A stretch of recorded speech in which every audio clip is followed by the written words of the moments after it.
Oke, kita ulang lagi ya. Assalamualaikum warahmatullahi wabarakatuh. Kembali lagi ya ke kelas eh, SKB. Kali ini kita akan membahas mengenai dampak dari ketika suatu organisasi atau ketika suatu perusahaan diperbolehkan masuk ke satu daerah, satu atau beberapa organisasi perusahaan boleh masuk ke daerah, ditinjau dari lingkungan sosial dan juga dampaknya terhadap lingkungan. Lingkungan di sini lingkungan alam ya. Baik, apakah slide-nya sudah terlihat? Sudah bergeser ke slide selanjutnya? Sudah, Bu. Sudah, Ibu.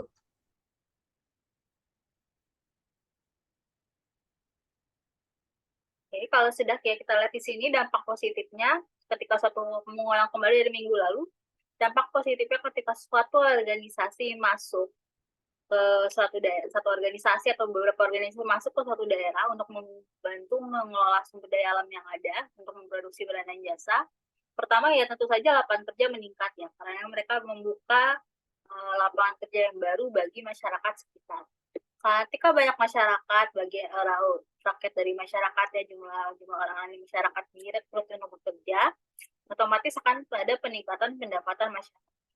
Nah ini fenomena ini kan yang dimasuki satu atau beberapa organisasi untuk membantu mengolah barang dan jasa, untuk membantu produksi barang dan jasa kan bukan hanya satu daerah saja ya, tapi banyak terjadi berbagai daerah. Jadi saya tidak langsung akan meningkatkan devisa negara, apalagi jika perusahaan-perusahaan tersebut melakukan kegiatan ekspor. Kemudian di sini juga membantu mengembangkan sarana dan prasarana umum. Karena jika misalnya negara melihat suatu perusahaan, ya, satu perusahaan atau lebih beberapa perusahaan masuk ke suatu desa, kemudian dia lihat memberikan dampak positif, tentunya negara juga akan membantu mengembangkan usaha tersebut dengan harapan membantu meningkatkan pendapatan masyarakat yang tentunya akan berpengaruh pada pendapatan negara. Sehingga ketika pendapatan negara ikut meningkat, mereka akan membantu dalam mengembangkan sarana dan prasarana umum. Tapi dampak negatifnya juga ada, ya. Pertama, eksploitasi SDA yang berlebihan, masuknya pekerja asing, masuknya budaya asing yang bervariasional, dan perubahan demografi dan kesehatan masyarakat. Apalagi kalau misalnya perusahaan yang masuk ke daerah tersebut adalah perusahaan asing, ya tentunya dia bahkan lebih banyak merekrut pekerja asing. Sehingga justru pekerja yang harusnya pekerja orang-orang daerah itu yang harusnya kebagian jatah pekerjaan tidak kebagian atau hanya dapat sisanya saja ya. Nah tentu saja kalau pekerja asing masuk, dia akan membawa budaya asing, ya yang bisa saja merusak budaya tradisional. Kita sering dengar keluhan di Bali ya, banyak yang istilahnya bule berfikah ya, atau kemarin kan ramai pernah berita di acara sembahyang umat Hindu di sana tiba-tiba ada bule yang rusak upacaranya ya, karena ingin berjemur. Nah, ini contohnya masuknya budaya asing yang mungkin aja bisa merusak budaya tradisional. Kemudian ada perubahan demografi dan kesehatan masyarakat. Kalau terus-menerus masyarakat asing masuk, bukan tidak mungkin masyarakat lokalnya sendiri jadi terdesak, ya, sehingga menimbulkan kecemburuan sosial, apalagi kalau masyarakat aslinya diberikan kesempatan, sementara masyarakat aslinya tidak, masyarakat aslinya malah didewakan. Bukan tidak mungkin dari kecemburuan sosial sehingga tadi bentrok sosial. Kadang-kadang saking banyaknya pendatang baru, biasanya mereka menguasai satu daerah tertentu. Contohnya aja di Bali itu ada satu desa yang isinya dari luar semua, penduduk-penduduk dari Europe gitu, dari negara-negara yang asingnya. Tentunya itu membuat perubahan demografi dan juga mungkin saja mempengaruhi tingkat kesehatan masyarakat karena penduduknya semakin padat. Karena kalau semakin padat ya kebersihan akan semakin susah dipertahankan, polusi dan sebagainya. Karena mungkin pabrik yang ada itu mengotori udara, mengotori air, jadi perubahan tingkat kesehatan masyarakat juga bisa terjadi. Lebih tepatnya penurunan tingkat kesehatan masyarakat. Oke, berbicara mengapa ketika sumber daya alam satu daerah dikembangkan dengan baik, diolah dengan baik, jadi barang dan jasa itu potensial meningkatkan pendapatan negara. Nah, kita lihat lagi, salah satu kelayakan usaha dilihat dari segi ekonomi memberikan kontribusi melalui kemampuan investasi dalam rangka meningkatkan pendapatan nasional atau daerah melalui peningkatan PDB dan PAD. Hal ini akan menunjukkan investasi akan berpengaruh terhadap peningkatan pendapatan secara nasional dan pendapatan daerah. Selain itu, kelayakan usaha lain adalah income per kapita masyarakat melalui peningkatan pendapatan seiring dengan tumbuh sektor ekonomi. Oke, jadi ketika menghitung pendapatan negara, ada beberapa hal yang bisa dihitung ditinjau dari segi pendapatan income masyarakatnya. Kalau misalnya diolah dengan baik, income masyarakat naik, income-nya negara juga ikut naik. Kemudian dari jumlah barang dan jasa yang diproduksi, dengan yang terakhir itu jumlah tingkat belanja. Semakin sering masyarakat belanja, semakin sering masyarakat melakukan uang untuk belanja, maka akan pertukaran uang itu akan terus-menerus terjadi. Tentunya itu akan lebih menguntungkan bagi negara, itu karena berarti pendapatan per kapitanya naik. Nah, masyarakat membelanjakan itu menandakan kemakmuran masyarakat. Kemakmuran masyarakat adalah kemakmuran negara. Selain itu, kalau dibelanjakan, uang akan terus berputar. Ya. Berbeda ketika masyarakat lebih memilih untuk investasi, memilih untuk pelit. Ini nanti pertukaran uangnya lama-lama akan seret ya, jadi akan menurun. Jadi makanya salah satu ciri negara maju yang itulah pendekatan pengeluarannya juga besar, pengeluaran masyarakatnya juga besar, pengeluaran rata-rata di suatu negara. Jadi pendekatan pendapatan nasional ya, tadi pendekatan produksi ya, dilihat dari jumlah seluruh barang dan jasa yang dihasilkan dalam suatu negara. Pendekatan pengeluaran, jadi pengeluaran di sini pendekatan pengeluaran jumlah pengeluaran dikeluarkan oleh seluruh masyarakat dalam suatu negara dan peningkatan pendapatan. Jadi sebetulnya jumlah pendapatan yang dihitung secara nasional, pendapatan seluruh orang di dalam suatu negara.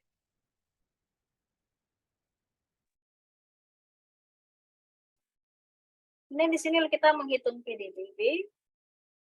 Contohnya di sini PT ADIA bergerak di bidang usaha industri Kabupaten Bogor, Jawa Barat dengan areal seluas 76.000 ha. Investasi diperkirakan dapat meningkatkan pendapatan masyarakat sebagai berikut.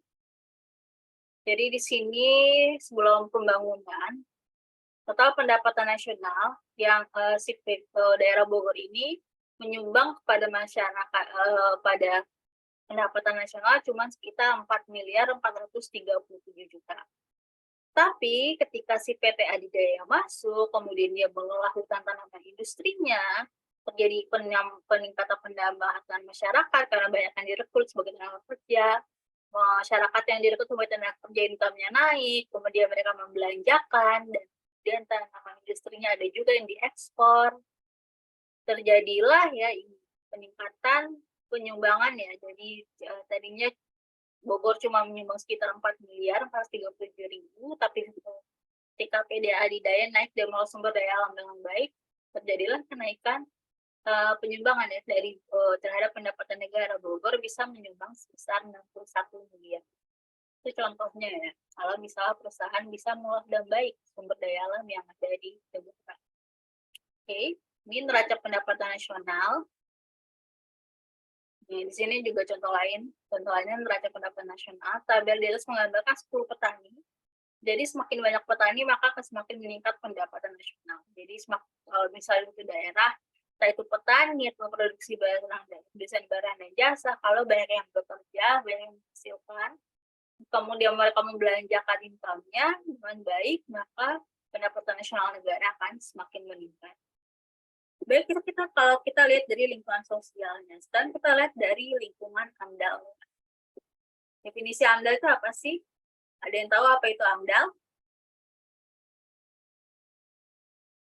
Ini AMDAL itu seperti analisis ya dampak dan lingkungan. Lingkungan di sini ini lingkungan alam ya.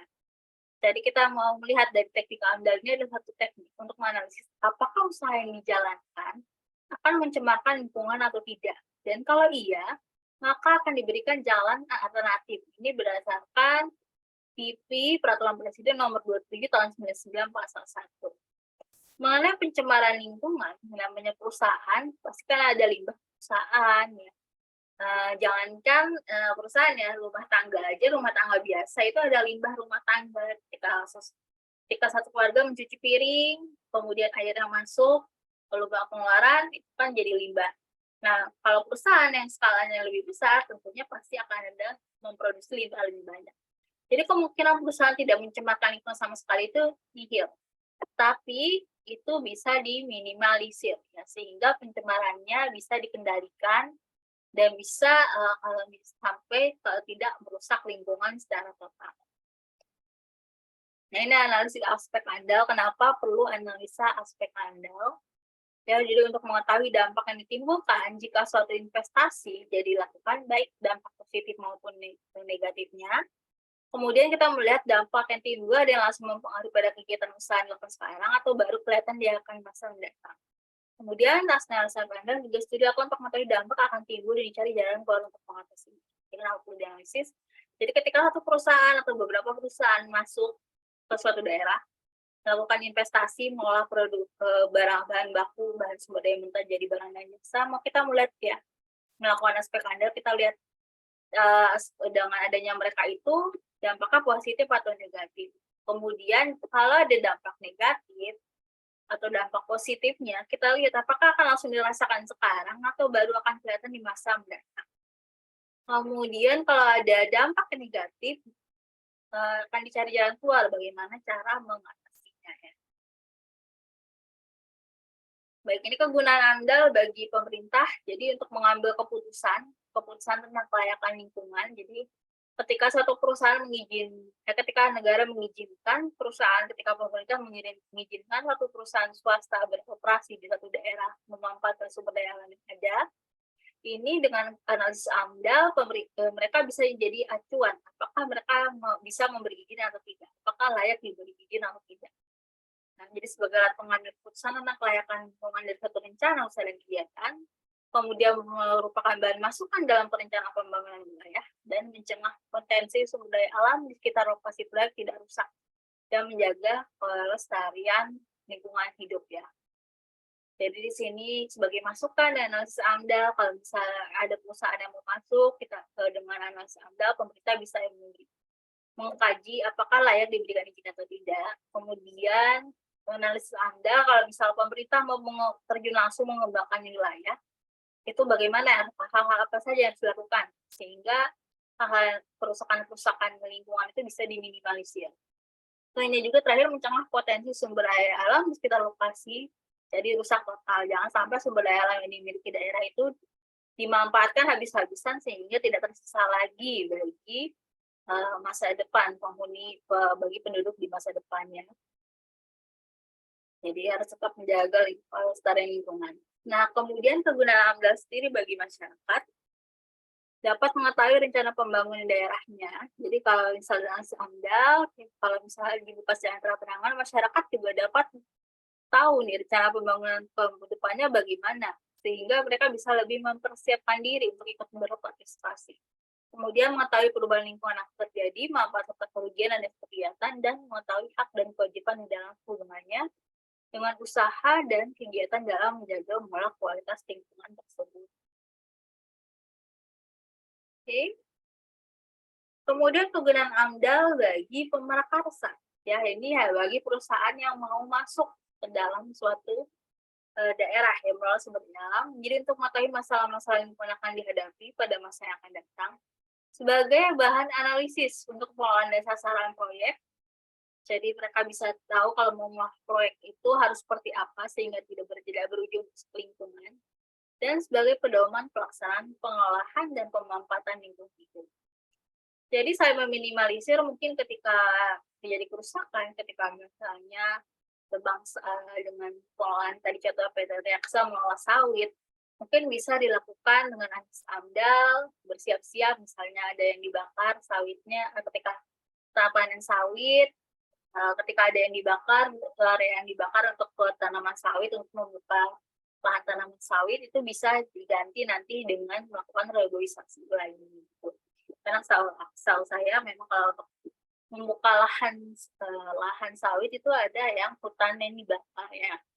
Nah itu bagaimana caranya ketika membakar itu tidak sampai membakar hutan secara total, kemudian kerusakan di hutan itu diganti lagi. Nah itu contohnya kegunaan AMDAL ya. Jadi tidak sewenang-wenang baik pemerintah dalam hal memberikan izin, perusahaan atau organisasi dalam memanfaatkan sumber daya alam yang ada, dan masyarakat ketika ikut berpartisipasi dalam membangun desanya ya, menyambut pihak-pihak lain yang mungkin bisa membantu mereka mengembangkan desa, mengembangkan daerah secara umum. Baik, terima kasih.